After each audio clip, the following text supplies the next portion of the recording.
नमस्कार दोस्तों, बहुत बहुत स्वागत है आप सभी का गवर्नमेंट एजुकेशन में। तो दोस्तों, इस वीडियो में हम आगे मैथ्स के प्रश्न देखने वाले हैं और ये हमारा प्रैक्टिस सेट नंबर 5 है, जिसमें हम मेंसुरेशन से संबंधित प्रश्न देखने वाले हैं जो आपके सीपीसीटी एग्जाम में पूछ लिए जाते हैं। और इससे पहले के अगर आपने पार्ट नहीं देखे हैं तो यहाँ पर एक आई का बटन आ रहा होगा राइट हैंड कॉर्नर पर, उस पर क्लिक करके आप देख पाओगे। और बाकी आपको लिंक डिस्क्रिप्शन में मिल जाएगी, तो वहाँ से भी आप सारे वीडियो देख पाओगे। तो चलिए हम स्टार्ट करते हैं। 6 नंबर के 6 क्वेश्चन जो है वो पूछ लिए जाते हैं मैथ्स में, वो भी बहुत ही आसान होते हैं।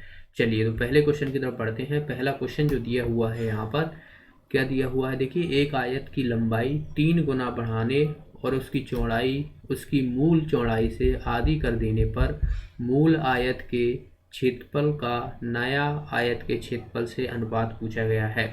देखिए, सबसे पहले हम जो हमारा मूल आयत है तो उसकी मैं लेंथ मान लेता हूँ, एक्स, ठीक है। और उसकी जो चौड़ाई है वो मान लेता हूँ बाई, ठीक है। अब इसमें क्या किया हुआ है, इन्होंने आगे जो है चेंजेस कर दिया गया है। दरअसल यहाँ पे देखिए, आयत की लंबाई 3 गुना बढ़ा दी गई है, तो जो लंबाई होगी आयत की वो होगी 3x, ठीक है। और आगे बोला गया है कि उसकी चौड़ाई जो है वो इसकी मूल चौड़ाई से आधी कर दी जाती है, यानी इसकी जो चौड़ाई है, यानी जो वृत्त आप देख रहे हो B2, इसमें जो है वो आधी कर दी जाती है, यानी बाई 2 हो जाएगी। अब हमें पूछा गया है कि जो नया आयत है और जो पुराना आयत था उसका अनुपात पूछा गया है क्या होगा। तो देखिए, आयत का क्षेत्रफल की, ठीक है, क्षेत्रफल का पूछा गया है। तो क्षेत्रफल आपको पता है, आयत की लंबाई गुणा चौड़ाई होता है, तो x और y तो इसका हो जाएगा, और जो नया बना है उसका कितना हो जाएगा, 3x इंटू बाई बाई 2। ये हो जाएगा कि नहीं हो जाएगा, हो जाएगा। अब दोनों का अनुपात पूछा गया है, तो जो हमारा पहला था और L2 इंटू B2, दोनों का अनुपात क्या हो जाएगा, x बाई अपॉन में 3x इंटू बाई y2। तो 2 ऊपर पहुंच जाएगा क्योंकि अपॉन में है, तो यहाँ पर मैं कर दूंगा इसको, ठीक है, यहाँ से ही हटा दूंगा। अब देखिए यहाँ पर 2 आ जाएगा ये। अब देखिए, x बाई से x बाई का ये कट जाएगा यहाँ पर, तो क्या बचेगा हमारा 2:3। तो ये हमारा दरअसल जो है वो अनुपात आ जाएगा 2:3 जो है इसका आंसर हो जाएगा। तो इसका आंसर क्या हो जाएगा, थर्ड ऑप्शन जो है इसका आंसर हो जाएगा। आसान सा क्वेश्चन था। चलिए अगला क्वेश्चन देखते हैं। देखिए, ये वाला क्वेश्चन है। इस क्वेश्चन में क्या बोला गया है कि O केंद्र और 5 त्रिज्या वाले वृत्त में AB और CD क्रमशः 6 सेंटीमीटर और x सेंटीमीटर लंबाई की दो समांतर जीवाएं हैं, और जीवाएं O केंद्र के विपरीत दिशा में हैं। जीवाओं के बीच की दूरी जो है वो 7 सेंटीमीटर दी हुई है, तो हमें x का मान निकालने को कहा गया है। देखिए, कोई वृत्त है, ये मैंने वृत्त बना लिया है, थोड़ा बड़ा सा बनाते हैं, ये देखिए, ठीक है, ये वृत्त है। यहाँ पर हमने मान लिया कि इसका ये केंद्र है। अब इसमें बोला गया है कि वृत्त की त्रिज्या जो O केंद्र वाले है उसकी 5 त्रिज्या वाले वृत्त है, जिसमें से ये जो है इसकी जो त्रिज्या है जो है ये है कितनी है, 5 है, ठीक है, इसको हम O मान लेंगे। अब इसमें दो जीवाएं हैं जो कि केंद्र की विपरीत दिशा में, यानी इस तरफ है एक और एक नीचे है। तो मैंने मान ली कि ये वाली जो है वो AB है और नीचे वाली जो है वो CD है। इसकी जो लंबाई दी हुई है AB की वो 6 सेंटीमीटर दी हुई है, और इसकी जो दी हुई है वो x सेंटीमीटर दी है। अब हमें कहा गया है कि जो जीवा है, दरअसल जीवाओं के बीच की दूरी 7 सेंटीमीटर, यानी यहाँ से यहाँ तक की दूरी जो है वो 60 सेंटीमीटर है, 7 सेंटीमीटर। तो इसकी लंबाई जो है वो कितनी है, टोटल 7 सेंटीमीटर इसकी और इसकी, यहाँ से यहाँ तक की, ठीक है। अब हमें पूछा गया है कि जो x का मान है, यानी ये जो x का मान है वो हमें निकालना है कि कितना होगा, ठीक है। अब देखिए, केंद्र से जब भी किसी जीवा पर लंब डाला जाता है तो वो हमेशा ही दो पार्टों में विभाजित करती है जीवा को। तो यहाँ से देखिए, ये 6 सेंटीमीटर इसकी लंबाई, तो ये कितनी हो जाएगी, ये 3 हो जाएगी और ये 3 हो जाएगी। हो जाएगी कि नहीं हो जाएगी, मैं इसको यहाँ से 6 हटा रहा हूँ। अब देखिए, इसकी भी कट जाएगी, तो यहाँ से क्या हो जाएगा, x है तो x/2, यानी इसकी आधी ये हो जाएगी और आधी ये हो जाएगी। अब देखिए, यहाँ से अगर मैं यहाँ पर जो है वो ये रेखा खींचता हूँ तो ये क्या है, वृत्त की त्रिज्या है कि नहीं है। केंद्र से वृत्त के जो है ये दिया हुआ है, परिधि दी हुई है या आर्क कहा जाए, तो यहाँ से यहाँ तक की जो है वो ये कितनी लंबाई है, 5 सेंटीमीटर है, क्योंकि ये जो है वो वृत्त की त्रिज्या है। और वृत्त की त्रिज्या आप कहीं भी चले जाओ सबकी बराबर होती है। तो ऐसे ही मैं इस तरफ करने वाला हूँ, ये भी 5 ही होगी। अब देखिए यहाँ पर इसमें जो है आपको सबसे पहले ये वाला जो ट्रायंगल है ये लेना है। मैं क्यों लेना है, क्योंकि हमें इसकी टोटल लेंथ पता है कि इसकी 7 है, लेकिन हमें यहाँ से यहाँ तक की दूरी नहीं पता, यानी केंद्र से जो है वो AB तक की जीवा की नहीं पता है। तो अब देखिए ये क्या हो जाएगा हमारा, ये बन जाएगा एक समकोण त्रिभुज। ये कर्ण हो गया, ये हमारा आधार मान लो, और ये हो जाएगा लंब। ठीक है, अब देखिए यहाँ से पाइथागोरस प्रमेय लगाएंगे तो आसानी से निकल जाएगा। बाकी आपको ट्रिपलेट पता है कि यहाँ पर देखिए 5, 3 और कितना होता है, 4 होता है, तो इसका 4 हो जाएगा। बाकी आप ऐसे भी निकाल सकते हो, देखिए कर्ण का स्क्वायर यानी 5 का स्क्वायर हो जाएगा 25, और ये आधार है तो 9 हो जाएगा। तो 9 इसमें से माइनस करूँगा तो यहाँ से देखिए 16 आएगा, और ये इसका रूट लेंगे तो कितना आ जाएगा, 4। तो ऐसे ही 4 यहाँ पर है। अब हमें इसकी लेंथ पता पड़ गई, इसकी जो है वो 4 है, तो बची हुई टोटल जो है वो 7 है, तो बची हुई कितनी हो जाएगी यहाँ पर, 3 हो जाएगी। यानी इसकी जो यहाँ से यहाँ तक की लंबाई जो होगी वो हो जाएगी 3, क्योंकि टोटल जो है वो 7 है। अब हमें इसकी पता पड़ गई, देखिए 5 है और इसकी हमें 3 है, लेकिन अभी हमें इसकी निकालनी है कि इसकी जो है वो कितनी होगी।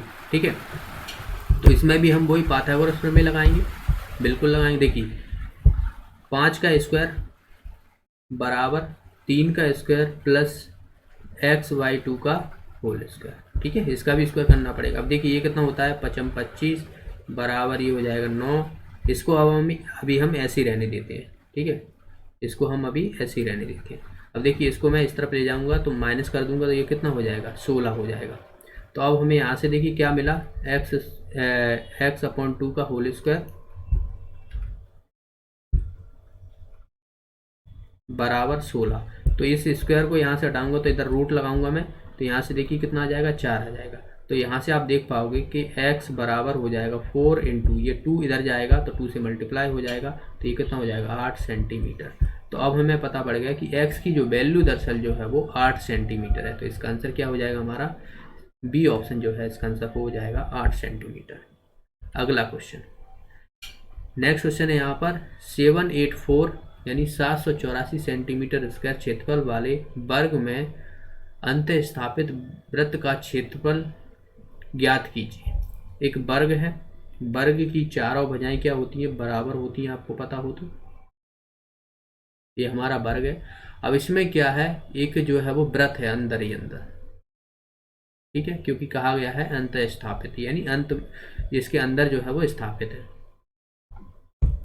तो अब हमें इसका जो है वो क्षेत्रफल निकालना है। आपको पता है कि ये वर्ग है तो जिसकी चारों भुजाएं जो है वो बराबर होंगी, और इसका हमें क्षेत्रफल दिया हुआ है। तो वर्ग का क्षेत्रफल क्या होता है, ए स्क्वायर होता है, जो कि बराबर हो जाएगा 784 के।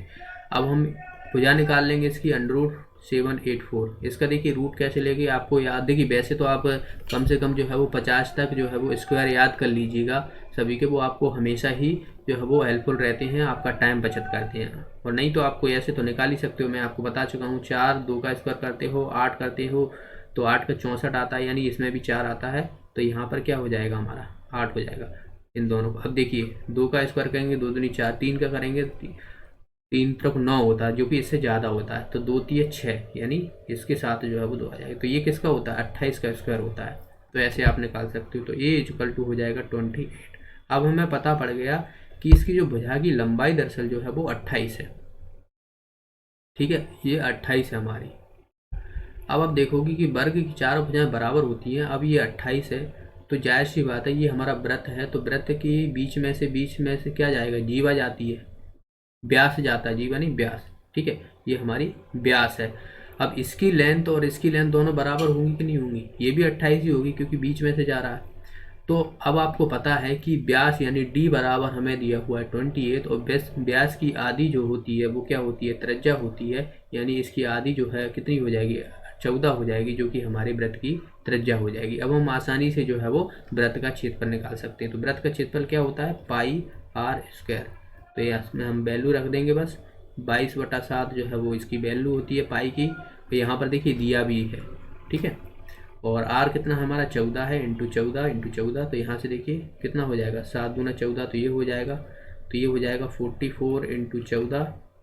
तो यहाँ से अब हम कैसे निकाल सकते हैं, 14 चौक 56, यहाँ से लगा 5, फिर से 56, तो यहाँ से हो जाएगा 61।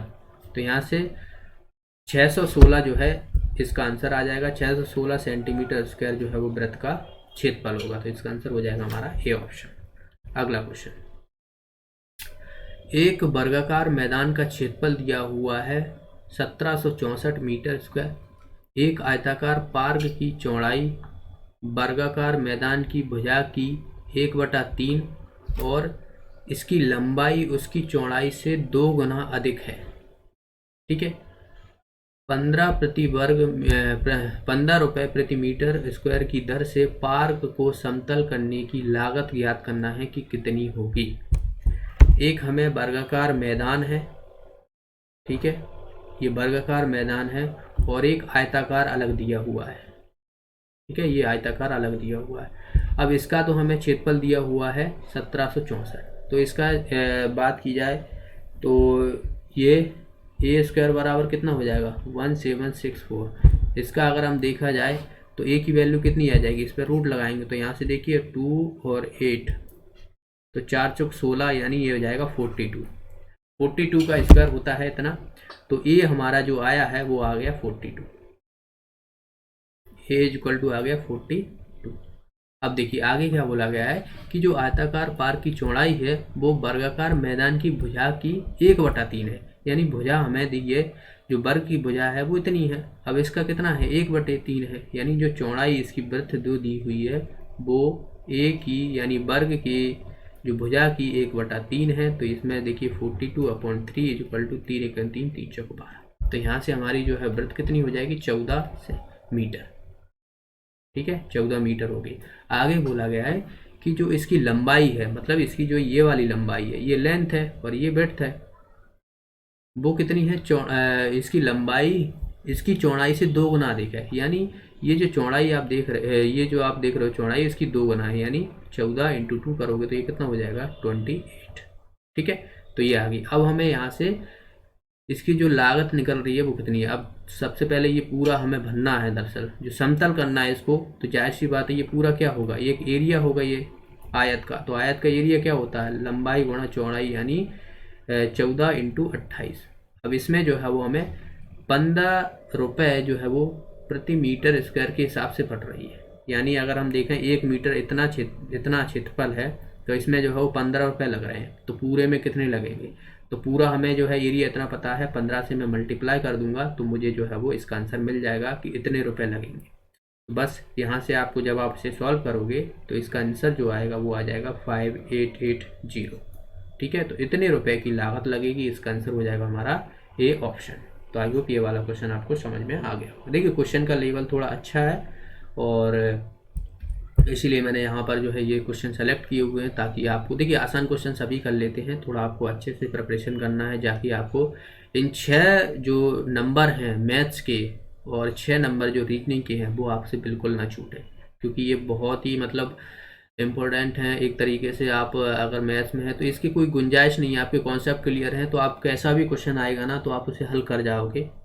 ठीक है, तो इसीलिए इम्पोर्टेंट है। देखिए अगला क्वेश्चन है, किसी बेलन के वक्रपृष्ठीय क्षेत्रफल 462 सेंटीमीटर स्क्वायर यानी 462 सेंटीमीटर स्क्वायर है और इसके आधार का क्षेत्रफल दिया हुआ है 346.5 सेंटीमीटर स्क्वायर। तो बेलन का आयतन निकालना है हमें कितना होगा और पाई का मान हमें लेना है 22/7। सबसे पहले आपको फॉर्मूला पता होना चाहिए। देखिए बेलन का जो क्षेत्रफल होता है वो होता है हमारा बेलन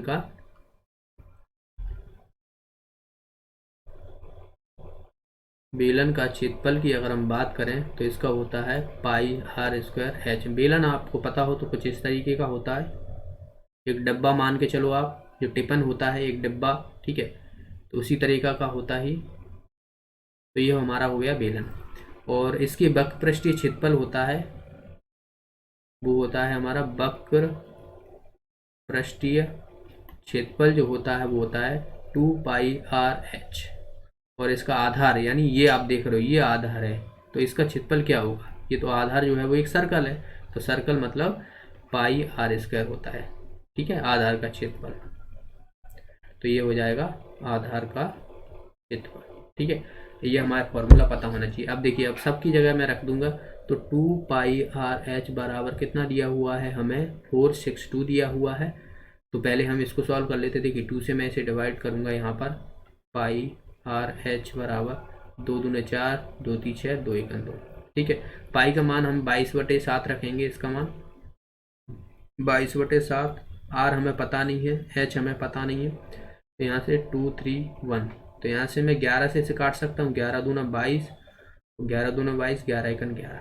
तो यहाँ से आप देखोगे आर एच बराबर 21, 7 इधर है नीचे तो ऊपर पहुँचेगा और नीचे आ जाएगा 2। ठीक है, ये आ गया। तो इसको अब हम ये ऐसे ही रहने देते हैं, यानी आप देखोगे आर एच बराबर 21/7/2। इसका मान हम अभी आगे सॉल्व नहीं करते हैं, इतना ही रहने देते हैं, वो आगे पता पड़ेगा। क्योंकि आप आगे सॉल्व कर लोगे आप, तब भी आपको देखिए यहाँ से मैं क्या करने वाला हूँ, इसको आर एच को यहाँ से अलग अलग कर दूंगा और अलग कर दूंगा, तो मुझे सीधे सीधे यहाँ से ये वाली वैल्यू रखने को मिल जाएगी। तो ये हमारा टाइम बचत हो जाएगा। अब इसको देख लेते हैं, आधार का क्षेत्रफल। तो इसका हमें कितना दिया हुआ है, 346.5 दिया हुआ है। तो 22/7 इसका वैल्यू रखूँगा, आर स्क्वायर बराबर 346.5। ठीक है, तो इसको मैं अब यहाँ से काट सकता हूँ। इसको देखिए, पहले तो ये दशमलव हटाऊंगा तो 0 नीचे आएगा। तो इसे मैं 11 से काटूंगा, 11 दूना 22। तो यहाँ से देखिए 11 3 33, 11 एकन 11, 11 5 55, यानी 315 बार कटेगा ये। ठीक है, 315 बार कटा, 2 नीचे आ जाएगा यहाँ पर और 7 ऊपर पहुँच जाएगा, ये 7 ऊपर पहुँच जाएगा। तो आप देखोगे कि अब मैं यहाँ से इधर कर लेता हूँ, इसे मिटा के नहीं। तो आर स्क्वायर हमारी जो आई वो आया 315 × 7/20। तो इसको मैं आर स्क्वायर को रूट में यहाँ से हटाना पड़ेगा, क्योंकि मुझे यहाँ से स्क्वायर हटाऊंगा तो ये रूट में आएगा। तो इसको हम अब रूट में निकाल लेते हैं। देखिए इसको क्या करूँ मैं, 7 से काट सकता हूँ इसको मैं 315 को। देखिए 7 चौक 28 और 7 पंजा 35, बिल्कुल काट सकता हूँ। ठीक है, तो यहाँ से देखिए 45 × 7/7/20, ये अंडर रूट में है, ये हमारा 7 बाहर निकल आएगा। और ये कितना होता है, 9 पंजा 45, 9 गुणा 5 होता है, 5 से 4 बार चला जाएगा। तो यहाँ से रूट में 12 आएगा, ये 2 आएगा, और यहाँ से 9 है तो यहाँ से 3 आ जाएगा। तो 3 7/2, यानी यहाँ से जो हमारी त्रिज्या निकली वो 3 × 7/2 ये निकली। ठीक है, तो इसको अब हम ऐसे ही रहने देते हैं। अब हमारी आपको देखिए इतना सब चीज़ें मिल गई, तो मैं इन सबको हटा रहा हूँ। अब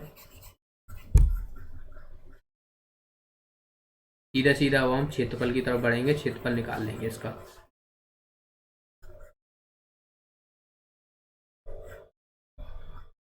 देखिए क्षेत्रफल हमें पता है इतना है, पाई आर स्क्वायर एच। तो इसको मैं कैसे कर लूँ, पाई तो 22/7 रख दूंगा इसको, आर आर एच। तो आर एच की वैल्यू हम यहाँ से रख देंगे, ये वाली वैल्यू। ठीक है, ये वाली, और आर हमारी ये दी हुई है, इतना है। तो बस अब इसको रख दूंगा मैं 22/7 इंटू आर कितना है 3 × 7/2, और आर एच कितना है 21 × 7/2। ठीक है, तो यहाँ से देखिए 7 से ये कट गया, 2 से ये कट जाएगा 11 बार। तो यहाँ से अब हम 7 या 21, तो ये हो गया 21 × 21 × 11/2। तो इसके देखिए 21 का स्क्वायर करेंगे तो 441 होता है, इंटू 11/2। इसकी जब वैल्यू निकालेंगे तो 1584/2। तो 2 से डिवाइड करूंगा मैं ऐसे, तो कितना आ जाएगा, 2 दूने 4, 2 चौक 8, 2 दूने 4, 2 पंजा 10, 2 पंजा 10, यानी 2425.5। 2425.5 इसका आंसर आ जाएगा हमारा ए ऑप्शन। ठीक है, तो क्वेश्चन को बस थोड़ा हटाबटा करनी थी आपको। क्वेश्चन थोड़ा मतलब ये फॉर्मूला आपको पता होना चाहिए, और बाकी सब ऐसे सिंप्लीफिकेशन तो आसानी से कर ही सकते हो। ठीक है, चलिए अगला क्वेश्चन देखते हैं। तो इसका आंसर क्या हो जाएगा हमारा 2425.5, यानी ए ऑप्शन। अगला क्वेश्चन देखिए, ये वाला क्वेश्चन है, किसी वृत्त में 10 सेंटीमीटर लंबी जीवा है, वृत्त के केंद्र से 12 सेंटीमीटर की दूरी पर स्थित है। तो वृत्त के व्यास की लंबाई हमें निकालनी है, कितनी हो जाएगी। तो ये हमारा जो है ये वृत्त हो गया। अब वृत्त की 10 सेंटीमीटर लंबी जीवा है। ठीक है, तो जीवा मैंने मान ली कि यहाँ से यहाँ तक की जीवा है, ये 10 सेंटीमीटर की जीवा है। और इसमें कहा गया है कि वृत्त का केंद्र, वृत्त का केंद्र मैं यहाँ पे मान लेता हूँ। ठीक है, ये है वृत्त का केंद्र, और यहाँ से यहाँ तक की जो लंबाई दी हुई है ये 12 सेंटीमीटर दी हुई है। तो हमें कहा गया है कि जो वृत्त का व्यास होता है, व्यास हमारे क्या होता है, त्रिज्या का डबल होता है। ये वाला पूरा जो है वो निकालना है। तो अब मैं क्या करने वाला हूँ, यहाँ पर यहाँ से यहाँ पर देखूंगा, ये लाइन खींचूंगा तो ये क्या हो जाएगी, ये त्रिज्या हो जाएगी हमारी, और ये हमारा क्या हो जाएगा, लंब कर्ण। तो यहाँ से हमारा ये समकोण त्रिभुज बन गया, ये कर्ण हो गया हमारा, ये आधार हो गया और ये लंब हो गया। तो आसानी से निकाल सकते हैं। देखिए आर स्क्वायर बराबर 12 का स्क्वायर 144 प्लस 10 का स्क्वायर 100 हो जाएगा 100। तो ये कितना हो जाएगा, यहाँ से आप देखोगे 244, या फिर आप ऐसा कर लो, ओ अरे 10 नहीं होगा यहाँ पर, देखिए ये गलत हो गया यहाँ पर। देखिए अब यहाँ से ये इसकी टोटल लेंथ जो है वो ये 10 दी हुई थी, तो इसकी कितनी हो जाएगी, 5 हो जाएगी, क्योंकि ये दो बराबर भागों में विभाजित करेगा। तो यहाँ पर ये 5 इसकी होगी, 5 इसकी होगी, तो मैंने 10 ले लिया था। तो यहाँ से कितना हो जाएगा, 5 का स्क्वायर 25। तो अब आप देखोगे इसका कितना हो जाएगा हमारा, ये हो जाएगा 169। आर स्क्वायर बराबर 169, तो आर इजकल टू हो जाएगा √169, इसका लोगे तो 13 आएगा। तो यहाँ से हमें समझ में आया कि जो त्रिज्या है वो दरअसल 13 सेंटीमीटर की होगी। और तो हमें व्यास पूछा गया है, तो व्यास की डबल होती है त्रिज्या, यानी 13 ये है, 13 ये है, तो कितना हो जाएगा 26। तो इसका आंसर क्या हो जाएगा हमारा 26, यानी ए ऑप्शन जो है इसका आंसर हो जाएगा। ओके, तो आई होप आपको सारे क्वेश्चन समझ में आए होंगे। वीडियो अच्छा लगा तो वीडियो को लाइक और शेयर जरूर करना है। अगर आपका और कोई डाउट आपको लगता है किसी भी प्रश्न में, तो आप मुझसे कमेंट बॉक्स में पूछ सकते हो। ओके, तो मिलते हैं अगले वीडियो में, तब तक के लिए बहुत बहुत धन्यवाद। आपने अगर नए हैं तो वीडियो को जो है वो चैनल को सब्सक्राइब नहीं किया है तो चैनल को सब्सक्राइब कर लीजिएगा। बहुत बहुत धन्यवाद।